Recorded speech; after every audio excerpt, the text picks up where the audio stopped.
ಒಳ ಮೀಸಲಾತಿ ಜಾರಿ ವಿಳಂಬ ಖಂಡಿಸಿ ಆಗಸ್ಟ್ 1ರಂದು ಎಲ್ಲ ಜಿಲ್ಲೆಗಳಲ್ಲಿ ಬೃಹತ್ ಪ್ರತಿಭಟನೆ ನಡೆಸಲಾಗುತ್ತೆ ಅಂತ ಸಂಸದ ಗೋವಿಂದ ಕಾರಜೋಳ ಹೇಳಿದ್ದಾರೆ. ಮೊದಲ ಹಂತದಲ್ಲಿ ಒಳ ಮೀಸಲಾತಿ ಜಾರಿಗಾಗಿ ಆಗಸ್ಟ್ 1ರಂದು ಎಲ್ಲ ಜಿಲ್ಲೆಗಳ ಜಿಲ್ಲಾಧಿಕಾರಿಗಳ ಕಚೇರಿಯ ಮುಂದೆ ಪ್ರತಿಭಟನೆ ನಡೆಸಲಾಗುವುದು. ಒಂದೊಮ್ಮೆ ಆಗಸ್ಟ್ 11ರ ಒಳಗಾಗಿ ಒಳ ಮೀಸಲಾತಿ ಜಾರಿಯಾಗದಿದ್ದರೆ ಆಗಸ್ಟ್ 16ರಿಂದ ರಾಜ್ಯದಾದ್ಯಂತ ಉಗ್ರ ಹೋರಾಟ ಮಾಡಲಾಗುವುದು ಅಂತ ಎಚ್ಚರಿಕೆ ನೀಡಿದ್ದಾರೆ. ಧರ್ಮಸ್ಥಳದಲ್ಲಿ ಸೌಜನ್ಯ ಹಾಗೂ ಅನನ್ಯ ಭಟ್ ಕೊಲೆ ಖಂಡಿಸಿ ಚಿತ್ರದುರ್ಗ ಜಿಲ್ಲಾ ಸಂಸ್ಥೆ ವತಿಯಿಂದ ಪ್ರತಿಭಟನೆ ನಡೆಸಲಾಯಿತು. ಧರಣಿ ಸಂಸ್ಥೆ ಅಧ್ಯಕ್ಷರಾದ ರಮಾ ನಾಗರಾಜ್ ನೇತೃತ್ವದಲ್ಲಿ ನೂರಾರು ವಿದ್ಯಾರ್ಥಿಗಳು ನಗರದ ಪ್ರಮುಖ ರಸ್ತೆಗಳಲ್ಲಿ ಪ್ರತಿಭಟನಾ ಮೆರವಣಿಗೆ ನಡೆಸಿದ್ರು. ಬಳಿಕ ಜಿಲ್ಲಾಧಿಕಾರಿ ಕಚೇರಿ ಬಳಿಯ ಒನಕೆ ಓಬವ್ವ ವೃತ್ತದಲ್ಲಿ ಮಾನವ ಸರಪಳಿ ನಿರ್ಮಿಸಿ ಆಕ್ರೋಶ ವ್ಯಕ್ತಪಡಿಸಿದ್ರು. ಅಮಾಯಕರ ಸಾವಿಗೆ ನ್ಯಾಯ ಸಿಗಬೇಕು ಅಂತ ಒತ್ತಾಯಿಸಿದ್ರು.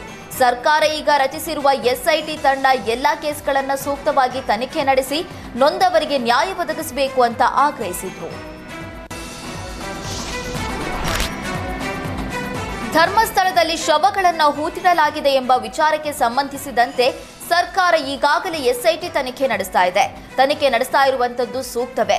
ಆದರೆ ಈ ತನಿಖೆ ನೆಪದಲ್ಲಿ ಧರ್ಮಸ್ಥಳ ದೇವಸ್ಥಾನದ ಬಗ್ಗೆ ಅಪಪ್ರಚಾರ ಮಾಡಬಾರದು ಅಂತ ಧಾರವಾಡದಲ್ಲಿ ಭಕ್ತರು ಎಚ್ಚರಿಕೆ ನೀಡಿದ್ದಾರೆ. ಈ ತನಿಖೆ ನಿರ್ಧಾರವನ್ನು ನಾವು ಸ್ವಾಗತಿಸುತ್ತೇವೆ. ಧರ್ಮಸ್ಥಳ ಒಂದು ಪವಿತ್ರ ಧಾರ್ಮಿಕ ಮತ್ತು ಶಕ್ತಿ ಕೇಂದ್ರ.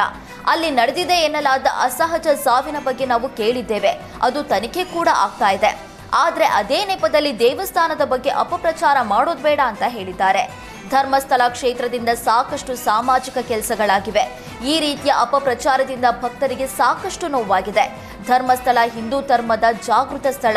ಹೀಗಾಗಿ ಧರ್ಮಸ್ಥಳ ವಿರುದ್ಧದ ಅಪಪ್ರಚಾರ ನಿಲ್ಲಬೇಕು ಅಂತ ಆಗ್ರಹಿಸಿದ್ದಾರೆ.